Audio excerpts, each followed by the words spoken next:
मुमुक्षु किस दिशा में है। छपिया गांव से कुछ ही दूरी पर एक पीपल का पेड़ था। बाल प्रभु घनश्याम को वह पीपल वृक्ष बहुत पसंद था।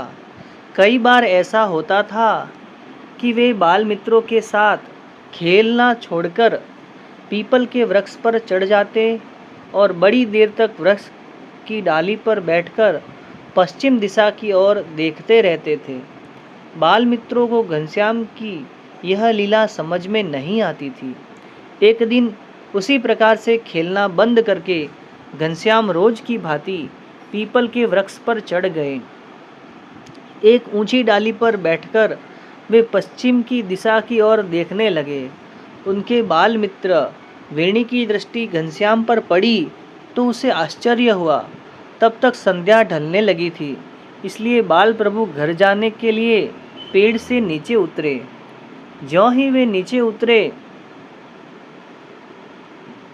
वेणी ने उनके समीप जाकर कंधे पर हाथ रखा और धीरे से पूछा,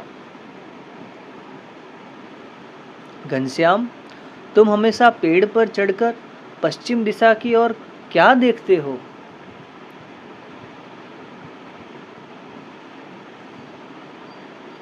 बाल प्रभु ने कहा, मैं यह देखता हूँ कि मुमुक्षु किस दिशा में है। फिर बोले, यहाँ से हजारों कोस की दूरी पर पश्चिम भारत में गुजरात सौराष्ट्र नामक एक देश है। उस देश में भगवान का दर्शन करने के लिए न जाने कितने मुमुक्षु तरस रहे हैं।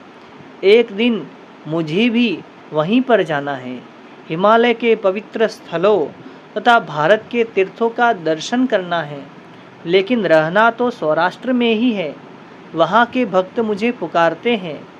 वेणी चुपचाप बातें सुनता रहा, किंतु कुछ समझ में नहीं आया। अतः उसने घनश्याम का हाथ पकड़कर घर की ओर चल दिया।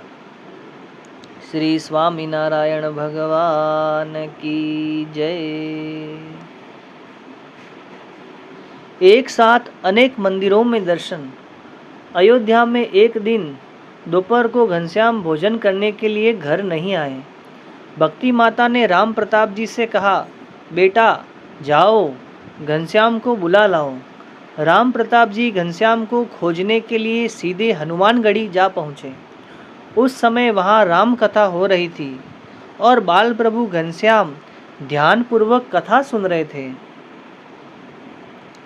उन्हें देखकर राम प्रताप जी ने उन्हें घर वापस चलने को कहा, तो घनश्याम ने कहा, भैया अभी आता हूँ, आप जाइए। राम प्रताप जी वहाँ से चल दिए। रास्ते में बहुत से मंदिर थे। उन्हीं में से एक मंदिर में राम प्रताप जी दर्शन करने चले गए। वहाँ जाकर उन्होंने देखा तो वहाँ भी राम कथा में घनश्याम बैठे हुए दिखाई दिए। यह देखकर उन्हें बहुत आश्चर्य हुआ। अतः वे पुनः हनुमानगढ़ी वापस गए तो वहाँ भी घनश्याम राम कथा में बैठे हुए थे। अब उन्हें और भी आश्चर्य हुआ।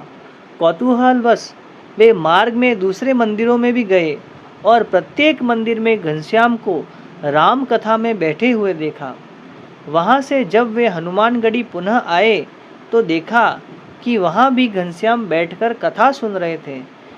भिन्न भिन्न मंदिरों में घनश्याम को एक ही समय कथा सुनते देखकर राम प्रताप जी को कुछ भी समझ में न आया कि वह कैसा चमत्कार है। एक ही समय पर एक साथ ही सभी मंदिरों में यह कैसे संभव है।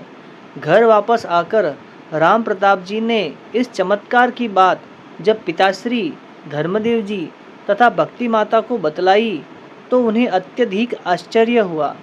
इतने में बाल प्रभु घनश्याम घर आ पहुँचे और हाथ पांव धोकर अपने पिताश्री तथा भाइयों के साथ भोजन करने बैठे। भक्ति माता ने उन्हें प्रेम पूर्वक भोजन परोसकर खिलाया।